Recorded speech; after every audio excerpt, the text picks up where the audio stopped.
Gold, trusted gold buyers. మీరు తాకట్టు పెట్టిన బంగారాన్ని విడిపించి ఈ రోజు ఉన్న మార్కెట్ ధరకు కొనబడను అనమాట. ఈయనకి అదే భయం, ఇది మరి టూ మచ్ ఎలా ఉంది అలాగే చెప్పేస్తుంది, పరువు తీసేస్తుంది ఒక దీంట్లో ఉండేది. సో బాగా పాపులారిటీ అయిన తర్వాత నెగిటివ్ కమెంట్స్ రావడం కానివ్వచ్చు, ఇలాంటివి జరుగుతూ వస్తుంటాయండి నాకు కూడా నెగిటివ్ కమెంట్స్. బట్ కొన్ని అయితే నాకు నేను చూడకముందే మా హస్బెండ్ డిలీట్ చేస్తారు, తీసేస్తారు అనమాట. మళ్ళీ నేను చూసి అంటే కొంచెం సెన్సిటివ్ నేను. సో అంటే ఇలా వైరల్ అవుతామని తెలీదు, పాపులర్ అవుతామని తెలీదు. సో నేను కొంచెం అవన్నీ అలవాటు ఉండదు కదా మనకి, నెగిటివిటీని ఎలా తీసుకోవాలనేది, ఎలా ఫేస్ చేయాలనేది నాకు స్టార్టింగ్లో అసలు తెలియదు. బట్ వీడియోస్ వైరల్ అవుతున్న కొద్దీ ఒక 100 కమెంట్స్లో ఒక్క కమెంట్, అది కూడా తక్కువే, ఒక 300-400 కమెంట్స్లో ఒక్క కమెంట్ అనుకోండి, చాలా తక్కువ నెగిటివ్ కమెంట్స్ వచ్చేవి. అది నేను ఫస్ట్లో ఏంటంటే ఆ కమెంట్ చాలా, ఇప్పటికి కమెంట్స్ బాగా చదువుతాను ఖచ్చితంగా. సబ్స్క్రైబర్స్ పెట్టిన కమెంట్స్ చాలా చదువుతాను అనమాట. ఎందుకంటే బాగా దగ్గర అయిపోయారు సబ్స్క్రైబర్స్ అన్న, అంటే ఇంకేంటంటే సబ్స్క్రైబర్స్ అంటే ఇంకా మన చుట్టాలు, మన ఇంట్లో వాళ్ళు, మన పక్కింటి వాళ్ళు, అలానే ఉంటుంది. నన్ను కూడా వాళ్ళు అలాగే తీసుకుంటారు అనమాట, అలాగే తీసుకుంటున్నారు. నిజంగా ఇదంతా చూస్తే అనిపిస్తుంది ఏంటంటే చాలు ఈ జన్మకి, ఇది చాలు, ఇంతకన్నా ఏమొద్దు అనిపిస్తుంది. అనిపిస్తుంది. నేను ఎప్పుడైనా వైజాగ్ వెళ్ళాను అనుకోండి, ఆ టైంకి కనుక మీరు ఇండియా వచ్చి విజయనగరంలో ఉంటే, వాళ్ళది ఏదో మ్యారేజ్ ఫంక్షన్ అవుతుందమ్మా విజయనగరంలో, మా ఇంటి దగ్గరే ఉంటారు, బ్యాంకాక్ పిల్ల తెలుసా, వీడియోస్ ఇవన్నీ బాగా చేస్తుంది, నన్ను ఏమైనా మాట్లాడమంటావా, మరి వీడియో చేయొచ్చు కదా అమ్మాయితో, అవునా ఇక్కడికి వచ్చి చేయొచ్చు కదా, కెమెరాలు తెచ్చి ఇక్కడ చేస్తున్నావు కదా, అలా ఎందుకు 40 కిలోమీటర్లే కదా, రావచ్చు కదా నాకు అనేవాళ్ళు. చాలా ఇలాగా సరదాగా మాట్లాడడం అన్నీ ఇష్టమే, చాలా బాగా మాట్లాడతాను. అండ్ పట్టుకున్నానంటే వదలను, నాకన్నా మీకన్నా నేనే కొంచెం డేంజర్, అస్సలు వదలను, నన్ను వదిలిపెట్టానే నేను వదలను అలవాటైతే. స్టార్టింగ్ లో చాలా మంది అడిగారు ఇలా ఇంటర్వ్యూ ఇస్తారా అని చెప్పి, చాలా మంది. నేను కూడా అడిగాను, గుర్తుందా మీకు? మీరు అడిగారు, ఇన్స్టాలో నాకు ఎవరు తెలియదు అప్పట్లో ఎవరు తెలియదు, చాలా తక్కువ చూసేది. మీరు 2022లోనే నేను కూడా పింక్ చేశాను మీకు. అవునా? 2022, 2023 అసలు 2 years ఫాలో అప్ చేశాను మీకు. చాలా మంది అడిగారు అనమాట, చాలా మంది అడిగారు. బట్ ఏంటంటే నాకు ఇంటర్వ్యూ అంటే భయం ఫస్ట్ థింగ్. ఎందుకంటే చూసారా ఇప్పుడు ఇలా కట్టి కూర్చోబెట్టారు నన్ను ఇక్కడ, తిరగడం అవ్వట్లేదు నాకు. అయ్యో ముందే మాకు తెలుసు నుండి శుభ్రంగా నడిపించేసి చేసేసే వాళ్ళు, నేను పరిగెత్తించేస్తాను. కెమెరామెన్లు పరిగెత్తలేరు, షేక్ అయిపోద్ది. మెయిన్ కొంచెం భయం ఉందండి. ఇప్పుడు ఇంకా ఉండదు అంటే చాలా ఫేస్ చేసి వచ్చాం కదా, తగ్గింది కొంచెం భయం, తగ్గింది. సర్లే సరదాగా ఒక ఇంటర్వ్యూ అయినా సరదాగా ఇద్దాం, మా కోరిక నెరవేర్చారు. అయ్యో చాలా థ్యాంక్స్ అండి. అయ్యో సో అలా ఫ్యామిలీతో అంటే ఎప్పుడైనా సరే పేరెంట్స్ ఇంకా వద్దమ్మా ఇంకా ఆపే ఛానల్ అనడం కానీ, లేకపోతే మీరు డ్రాప్ అవడం కానీ, అలాంటివి ఏమైనా జరిగాయా? ఎప్పుడు డాడీ మమ్మీ, డాడీ అంటే బయటకి ఏది చెప్పరు, ఇది వద్దమ్మా అది వద్దమ్మా అని చెప్పరు. బట్ ఏంటంటే ఫస్ట్ నుంచి మనం ఒక పద్ధతి గౌరవంతో పెరుగుతాం కదా, సో ఆ భయం నాలో నేనే అనుకునేదాన్ని అనమాట. అమ్మో డాడీ ఏమైనా అనుకుంటారేమో, అమ్మాయి ఇలా బయటకి పబ్లిక్లో కనిపిస్తుంది, యూట్యూబ్లో కనిపిస్తుంది అంటే డాడీ ఏమైనా ఫీల్ అవుతారేమో అని ఒక ఉండేది. అదే మైండ్ సెట్తో నేను నాకు కొన్ని బార్డర్స్, లిమిట్స్ పెట్టుకున్నా అనమాట. ఇవి దాటకూడదు, ఎంత మనం బయట కంట్రీకి వెళ్ళినా కానీ మన పద్ధతి సాంప్రదాయాలు అయితే మర్చిపోకూడదు. ఎందుకంటే మా పేరెంట్స్కి అది చాలా ఇష్టం, అండ్ నాకు అది అలవాటు అయింది, నాకు కూడా చాలా ఇష్టం అనమాట. సో అది మా హస్బెండ్ కూడా, ఆయనకి చాలా ఇంట్రెస్ట్ అనమాట. నీకు ఏది నచ్చితే అది చెయ్యి, అది నీ ఇష్టం, నీకు ఎంతైనా ఖర్చు పెడతాను అని చెప్పి బాగా సపోర్టివ్గా ఉంటారు ఆయన. అండ్ నా తమ్ముడు, మా తమ్ముడు కూడా బాగా, మా మదర్ కూడా, ఆవిడకి సరదాయే. ఎందుకంటే సర్లే అమ్మాయి మన దగ్గర లేనప్పుడు డాడీకి అంత టైం ఉండదులేండి చూసే అంత టైం. బట్ మమ్మీ ఏంటంటే ఇంకా అలాగా ఏం చేస్తున్నారు ఏంటి, ఓకే మనకి అప్డేట్ వస్తుంది అన్న ఇదిలో మమ్మీ ఇష్టపడేవారు. ఓకే బాగుంది, ఎప్పుడు నా కూతురు కనిపిస్తుంది కదా అన్న థాట్లో మదర్స్ ఉంటారు. మా తమ్ముడు కూడా చూసేవాడు, ఎందుకంటే ఆడికి మేనకోడలు అంటే పిచ్చి, మ్మ్, మ్మ్. చాలా ఇష్టం అనమాట ఆడికి. మ్మ్. ఇంకా మా ఫ్యామిలీలో first kid first kid. Ishita కాబట్టి సో ఇంకా బాగా అందులోకి చాలా బుద్ధిగా బోండంలా ఉండేది, చాలా క్యూట్ గా ఉండేది అవునవునవును సో ఎవ్వరు వదిలేవారు కాదు. సూపర్. అండ్ అలా జర్నీ అయింది, ఎవ్రీథింగ్ అంతా ఫైన్, చాలా కూల్. అండ్ బిగ్ బాస్కి సెలెక్ట్ అయ్యారు అని 23-24లో తెగ అప్పుడు వైరల్ call అయ్యేది. వచ్చింది. యాక్చువల్లీ నాకు కాల్ రాకముందే అందరూ ఎలా గెస్ట్ చేశారో నాకు తెలీదు. నేను ఇండియాకి వేరే పని మీద వచ్చా అనమాట. హాలిడే టైం మాకు అప్పుడు, ఈ జూలై ఆగస్ట్ ఆ టైంలో మనకి హాలిడేస్ ఇస్తారు పిల్లలకి అక్కడ. సో ఆ టైంలో ఇంకా ఇటు వచ్చాము. అప్పటికే మేము ఏంటంటే ఒక హౌస్ వెకేట్ చేసి వచ్చామన్నమాట. ఇంకా అక్కడ కొన్ని ఇష్యూస్, అంటే వంట చేశానని చెప్పి ఏవో ఆ వీడియో కూడా చూసాను. ఇంకా ఏదైనా మనకు చిన్నది ఏమైనా అనిపించిందంటే వెంటనే అక్కడ వెకేట్ చేశారు. మీరు ఆపోజిట్ బిల్డింగ్ లోనే తీసుకున్నారు కదా? ఆపోజిట్ కాదు, వచ్చేసిన తర్వాత ఇంక ఇక్కడ నుండే కాండోస్ని చూసుకొని వేరే కమ్యూనిటీకి వెళ్ళిపోయాం అనమాట. మన ఇండియన్ వంటకాలని ఎవరైతే రెస్ట్రిక్ట్ చేయరో అలాంటి కమ్యూనిటీకి వెళ్ళాము. Okay okay okay. అలాంటి కమ్యూనిటీకి వెళ్ళాం. పిల్లలకు కూడా ఆడుకోవడానికి ఉండాలి కదా అన్న థాట్తో. యూజువల్గా ఇండియన్ కమ్యూనిటీలో ఎప్పుడు ఉండలేదు. రీసెంట్గా ఒక 2 years అయిందనమాట ఇండియన్ కమ్యూనిటీకి వెళ్ళి. సర్లే ఎలా ఉంటుందో ఒకసారి చూద్దాం. ఎక్కువ మంది మన తెలుగు వాళ్ళు కూడా కొంతమంది ఉంటారు అక్కడ, పిల్లలు కూడా ఉంటారు, అండ్ వాళ్ళకి ఆడుకోవడానికి చాలా బాగుంటది అని విన్నాను. విన్న తర్వాత సర్లే చూద్దాం, ఒక 1 year వెళ్దాము, ఎలా ఉంటుందో చూసి బాగుంటే ఉండొచ్చు, లేకపోతే బయటకు వచ్చేయచ్చు అని చెప్పి ఇంకా సెట్ అయింది. అంతవరకు మేము బయటే ఉండేవాళ్ళం, సిటీలోనే ఉండేవాళ్ళం, అందరికీ దూరంగా ఉండేవాళ్ళం. ఓన్లీ మా ఫ్యామిలీ, అంటే ఒక కమ్యూనిటీలో ఉన్నామంటే అందులో తెలుగు పీపుల్ మేమే ఉండేవాళ్ళం. మిగతా వాళ్ళందరూ థాయిస్ అండ్ ఫారినర్స్ ఉండేవాళ్ళు. బాబాయ్ అసలు టాస్క్ మీద టాస్క్ మీద. కానీ ఇండియన్ కమ్యూనిటీకి వెళ్ళిన తర్వాత నేను ఇండియాలో ఉన్నానా, నేను థాయిలాండ్లో ఉన్నానా తెలియట్లేదు. అమ్మయ్య ఇప్పుడు బాగుంది. అయితే ఇప్పుడు బాగుంది ఏంటి అంటే ఇండియా కమ్యూనిటీకి వెళ్ళాక, ఇండియన్ కమ్యూనిటీకి వెళ్ళాక అంటే నాకు వ్లాగింగ్కి చాలా డిఫికల్ట్ అవుతుంది అనమాట. నేను సిటీలో ఉండే టైంలో ఏంటంటే నాకు థాట్స్ చాలా డిఫరెంట్గా వచ్చేవి. అండ్ ఇలా బాల్కనీలోకి వెళ్ళి చూసాను అంటే ఎవ్రీ టైం ఏదో ఒక కొత్త థాట్ వచ్చేది. ఇక్కడికి వచ్చిన తర్వాత ఎప్పుడు అంటే దూరం అయిపోతున్నాయి అన్ని, మన కంటికి ఏం కనిపించదు కూడా. ఆల్మోస్ట్ సిటీ అవుట్స్కట్స్ లో ఉంటది. సో ఏంటంటే ఇండియన్ కమ్యూనిటీకి వెళ్ళి బాగా రిలాక్స్ అయ్యాను. అందులోకి సిటీలో ఉండేటప్పుడు కొంతమంది సబ్స్క్రైబర్స్ రావడం కానీ, అంటే డైరెక్ట్గా ఇంటికి వచ్చేయడం కానీ, కొంతమంది ముందే మెయిల్ చేసి ఇలా కలుద్దాం అనుకుంటున్నామమ్మా, ఇలా యూఎస్ నుంచి వచ్చాము, దూరం నుంచి వచ్చాము, కొంచెం పెద్దవాళ్ళు అనమాట. అలా వచ్చి కొంచెం ముందే మెయిల్ అలా చేస్తే ఖచ్చితంగా మీట్ అయ్యేదాన్ని. నాకు చాలా ఇష్టం పెద్దవాళ్ళు. అందరికీ గుర్తొచ్చేది మీరే ఆ టైంలో కదా. సో ఎక్కడి నుంచో వచ్చారు, సరదాగా కలుద్దాం అనుకుంటున్నారు, అది మన అదృష్టం అది అనుకొని మీట్ అయ్యేదాన్ని అనమాట. ఇంకా పిల్లలతో వచ్చిన ఫ్యామిలీస్ ఎవరైనా కాంటాక్ట్ అయినా సరే మనకి ఇన్స్టాగ్రామ్లో మెసేజ్ మాకు కనిపిస్తే మాత్రం ఖచ్చితంగా రెస్పాండ్ అయ్యి కలిసేవాళ్ళం.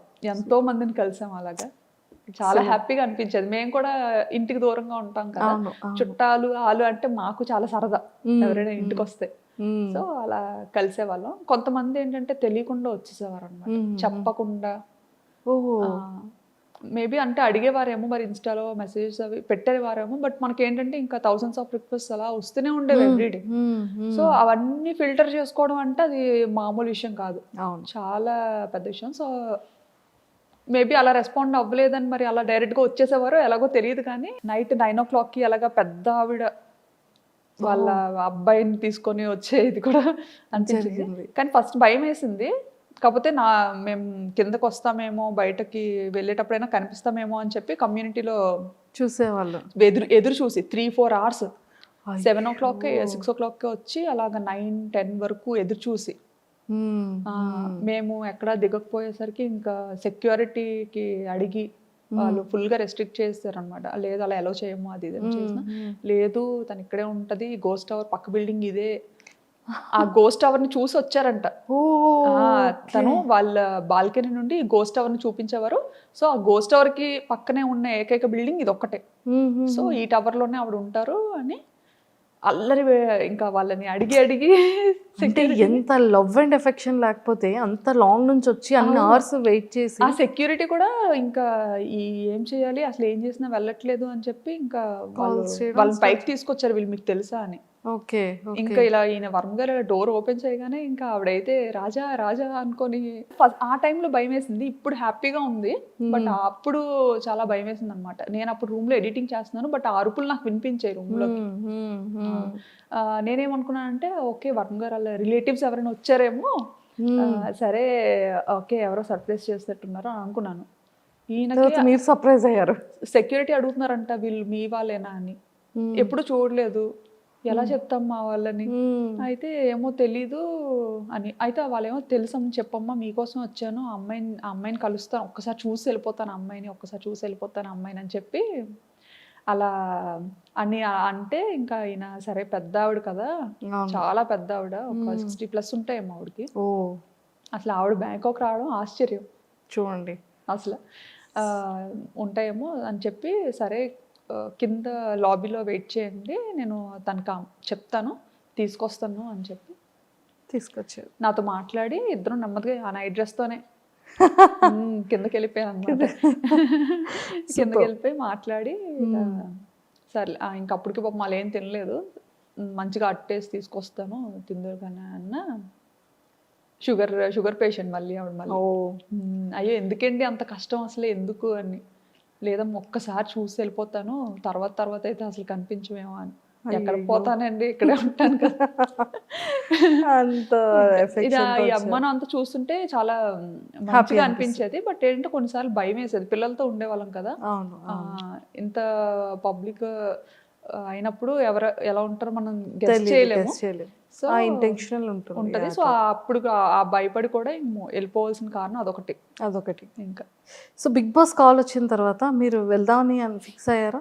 బిగ్ బాస్ కి పార్టిసిపేట్ చేద్దామని? లేదు వెళ్ళాలని ఎప్పుడు? బిగ్ బాస్ చూడడం చాలా తక్కువ, నేను చాలా తక్కువ చూస్తాను. అంటే ఎప్పుడైనా ఏమైనా ట్రెండ్ అయినవి అవి ఏదైనా చిన్న బిట్స్.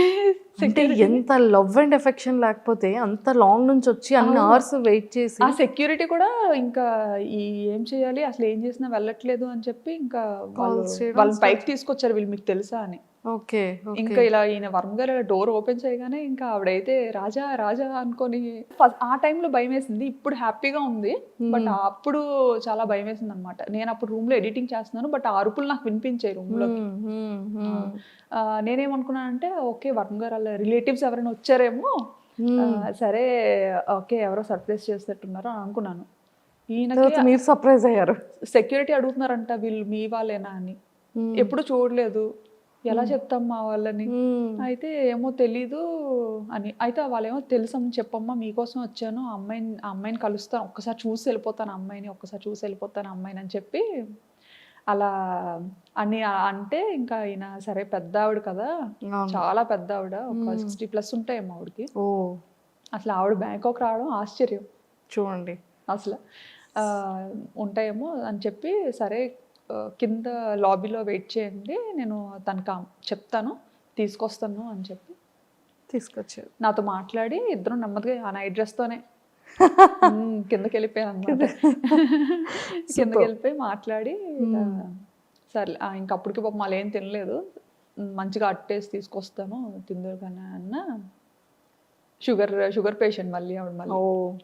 అయ్యో ఎందుకండి అంత కష్టం అసలు ఎందుకు అని. లేదమ్మా ఒక్కసారి చూసి వెళ్ళిపోతాను, తర్వాత అయితే అసలు కనిపించమేమో అని. ఎక్కడికి పోతానండి ఇక్కడే ఉంటాను కదా. అంత ఈ అమ్మను అంత చూస్తుంటే చాలా మంచిగా అనిపించేది, బట్ ఏంటంటే కొన్నిసార్లు భయం వేసేది. పిల్లలతో ఉండేవాళ్ళం కదా, ఇంత పబ్లిక్ అయినప్పుడు ఎవరు ఎలా ఉంటారో మనం గెస్ చేయలేము. సో ఇంటెన్షనల్ ఉంటుంది. సో అప్పుడు ఆ భయపడి కూడా వెళ్ళిపోవాల్సిన కారణం అదొకటి ఇంకా. సో బిగ్ బాస్ కాల్ వచ్చిన తర్వాత మీరు వెళ్దామని ఫిక్స్ అయ్యారా? బిగ్ బాస్ కి పార్టిసిపేట్ చేద్దామని? లేదు వెళ్ళాలని ఎప్పుడు? బిగ్ బాస్ చూడడం చాలా తక్కువ, నేను చాలా తక్కువ చూస్తాను. అంటే ఎప్పుడైనా ఏమైనా ట్రెండ్ అయినవి అవి ఏదైనా చిన్న చిన్న బిట్స్ కనిపిస్తుంటాయి కదా, నా ఇన్స్టా ఎడిటింగ్ చేస్తున్నప్పుడు స్క్రోల్ చేస్తున్నప్పుడు ఏమైనా కనిపిస్తే చూస్తా అనమాట. కొంచెం అందరూ కొత్త కొత్త వాళ్ళు కనిపిస్తుంటారు, చూస్తుంటా. ఎవరైనా సెలబ్రిటీస్ కానీ ఇన్ఫ్లుయెన్సర్స్ కానీ మిమ్మల్ని ఫాలో చాలా మంది అవుతుంటారు, మీకు పర్సనల్గా మెసేజెస్ ఏమైనా చేశారా? చేశారా అంటే సీరియల్ యాక్టర్స్ ఉంటారు కదా, వాళ్ళు చేసేవారు. అండ్ అలా అలా ఫ్రెండ్ అయిన వాళ్ళు కూడా మంచిగా చెప్పేవారు అనమాట, మీ వీడియోస్ మాకు చాలా ఇష్టం, మేము చూస్తుంటాము, ఇలాగే చాలా వీడియోస్ చేయండి అని చెప్పి మంచి famous TV serial actors actresses అందరూ చెప్పేవారు. ఫిలిమ్స్ లో ఏమైనా ఆపర్చునిటీ వచ్చిందా మీకు? అంటే స్టార్టింగ్ లో ఎవరో డైరెక్టర్ కాంటాక్ట్ అయ్యారు, మెయిల్ చేశారంట, నా మెయిల్స్ అన్ని ఈయన హ్యాండిల్ చేస్తారు. సో ఈయన చెప్పారనమాట, ఇలా కమ్యూనిటీకి రమ్మన్నా వస్తాము, అక్కడికి వచ్చి మీ ప్లేస్కి వచ్చి మాట్లాడదాము. సమ్ ఏదో ఒక సోలో థీమ్లో థాయిలాండ్ బేస్డ్ ఒక స్క్రిప్ట్ అనుకుంటున్నాము, దాన్ని బట్టి చేద్దామా అని స్టార్టింగ్లో. అప్పుడే ఇంకా కొంచెం వైరల్ అవుతున్నాయి వీడియోస్ అన్న టైంలో యాక్సెప్ట్ చేయలేదా? లేదండి, యాక్టింగ్ మీద ఇంట్రెస్ట్ లేదు. లేదు, రాదు. అక్కడ కూడా వాళ్ళు ఒకటి చెప్తే నేను ఇంకేటో చెప్పేస్తాను, నాకు నచ్చింది. అయ్యో ఇంకా సూపర్. సో రెవెన్యూ అంటే ఏదో తెలియని టైంలో రెవెన్యూ కూడా వస్తాదా అని ఒక టైంలో మానిటైజేషన్ ఒక్కటైతే చాలు అనుకున్నా అనమాట. అంటే ఎంత కష్టపడ్డాను కదా, ఫ్రెండ్స్ దగ్గర పరువు పోతుందని. అది కూడా. సో ఫస్ట్ రెవెన్యూ ఎంత వచ్చింది, ఇప్పుడు ఎలా ఉంది? ఫస్ట్ రెవెన్యూ 16,000 వచ్చిందండి, 16,000 ఫస్ట్ ఛానల్ స్టార్. 16,000 ఎంతో సంథింగ్ వచ్చింది. ఇప్పటి వరకు చూస్తున్న వాటిలో హైయెస్టా ఎంతో కొంత వచ్చింది. ఓకే. సో నాకు తెలిసి మీరు సారీస్ది కూడా, పట్టు సారీస్ది కూడా వెబ్సైట్ ఉంది మీకు పర్సనల్, పట్టువస్త్ర.com. పట్టువస్త్ర.com అని చెప్పేసి బ్యూటిఫుల్ సారీస్ అన్నీ కూడా చాలా అద్భుతంగా పెడుతున్నారు. సో ఎక్కడి నుంచి అది సేలింగ్ ఉంది? సేలా ధర్మవరంలో చేపిస్తామండి మొత్తం. అంటే డైరెక్ట్ గా నేతలు అక్కడే నేయించి డిజైన్స్ అన్ని మనం సెలెక్ట్ చేసుకొని, నేతలు అందరూ మనకి తెలిసిన ఫ్రెండ్స్ ఉన్నారు అక్కడ ఫస్ట్ నుండి. అంటే ఇంకా పూర్వం నుంచి ఇంకా చేనేత దాని మీదే వారసత్వంగా వచ్చిన వాళ్ళు ఉన్నారనమాట. సో ఈ థాట్ ఎలా వచ్చింది? ఈ థాట్ ఏంటంటే, నేను ఎక్కువ ట్రెడిషనల్ గా రెడీ అవుతూ ఉండేదాన్ని అనమాట. ఎక్కువ శారీస్ కడుతుంటాను, మోస్ట్లీ అన్ని మమ్మీ శారీస్ వెళ్ళండి. నేను కొనుక్కోవడం తెలియదు నాకు శారీస్. సో మమ్మీ ఎక్కువ పట్టు చీరలు బాగా కొంటుంటారు అనమాట. సో పట్టు చీరలు కడుతుండేదాన్ని. అంటే థాయిలాండ్లో చీర కట్టుకుంటే థాయ్ పీపుల్ చాలా నచ్చేవారు అనమాట. అంటే మన ఇండియన్ ఆడపిల్లని అసలు ఎలాగా పొగడాలనేది ఇంకా రకరకాలుగా పొగడేవారు, ఆపి మరి. మీ ఇండియన్ అంటే మంచి ఇది వచ్చేది మన ఇండియన్ విమెన్ కి, చీరలో కనిపించేటప్పుడు చాలా బాగా. మీ ఇండియన్స్ ఆడవాళ్ళు చాలా, ఆడపిల్లలు పెద్ద పెద్ద కళ్ళు వేసుకొని పెద్ద పెద్ద ముక్కుతో భలే ఉంటారు, అండ్ మీరు కట్టుకునే చీర చాలా బాగుంది. ఇవి కాంప్లిమెంట్స్ చాలా మంచి. థాయిలో ఎవరైనా ఫ్రెండ్స్ అయ్యారా? థాయిలోనా, కమ్యూనిటీలో పిల్లల్ని ప్లే ఏరియాకి తీసుకెళ్లేటప్పుడు కలిసి